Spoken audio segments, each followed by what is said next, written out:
can you tell us about the Aero Fire? The fire was dispatched at about 3:28 this afternoon in the area of Aero Road and Hunt Road, just outside of Copperopolis. The strong winds continue to persist at about 15 miles per hour with gusts up and over 30 miles per hour. So the fire's been moving pretty quickly to the south.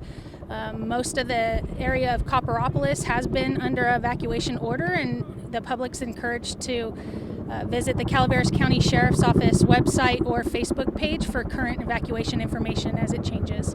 Can you tell us what we just saw there, these drops that are happening here?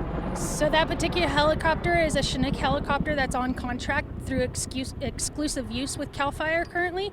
It's actually for Alpha Juliet, and it's been stationed at Columbia Airport for the duration of the summer. Do you know roughly how many kinds of air resources that you have here on this attack? I don't have a current number, it keeps changing.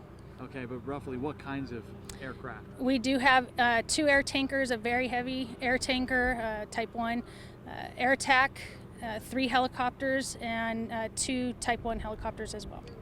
And what kind is it? So that's a Chinook. A Chinook, okay. And so just tell me about this firefight. Where do we stand? What are some of the priorities right now? The priorities right now is to continue to protect life and property. So trying to make sure that the public is aware of the evacuation information and staying out of the area and getting additional resources in to assist the firefighters that are currently on the ground. Mm-hmm. And where does the city of Copperopolis, how does it stand? Where is it like in relation to the fire? It seems like the fire is moving in pretty quickly. So the fire is moving south down O'Byrne's Ferry Road and to the east of O'Byrne's Ferry Road toward the Tuolumne County line at the moment. So is the wind blowing it toward Copperopolis? Yes, if you had to give a general direction, it's toward and to the east a little bit. And so this area is like very much in the line of fire, very much in at risk. This area is being impacted currently by the fire, yes. Yeah. And what can you tell us about the other resources that you have here that are all on this fire? There's a lot of local government resources, from Tuolumne County, like the Tuolumne Band of Miwoks, Twain Harte Fire Department, Altaville Maloney's Fire, the Copperopolis Fire District, as well as resources still coming in from out of the area. So the fire started, about 3 hours ago, 3.5 hours ago? And, roughly. And it blew up to over 1,500 acres. Correct. How quick of how fast of a rate of growth is that? That's what we would consider the rapid or critical rate of spread.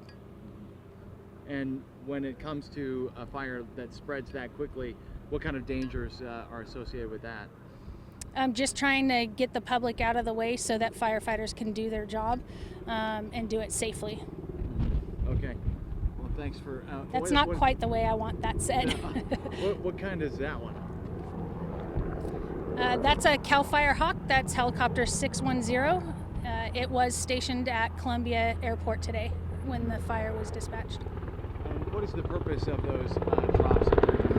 So they're bringing water to the areas of the fire line that have a need to cool the fire so that firefighters can get in safely to attack the fire directly. Okay. And what would be your message to anybody that lives in this area or in the evacuation zones? What should people know? If you haven't signed up for your evacuation warnings through County Office of Emergency Service, I highly encourage you to do so, and also understand what your evacuation zone number is for your given location, and then make sure you have multiple ways to obtain information, not just off social media sites like our CalFire site or the Sheriff's Office, but also have a radio available in case your phone no longer works. Mm-hmm. All right. Let's talk just briefly about these conditions. It's a red flag warning. Mm-hmm. What does that mean? What kind of conditions does that bring, and what does that mean?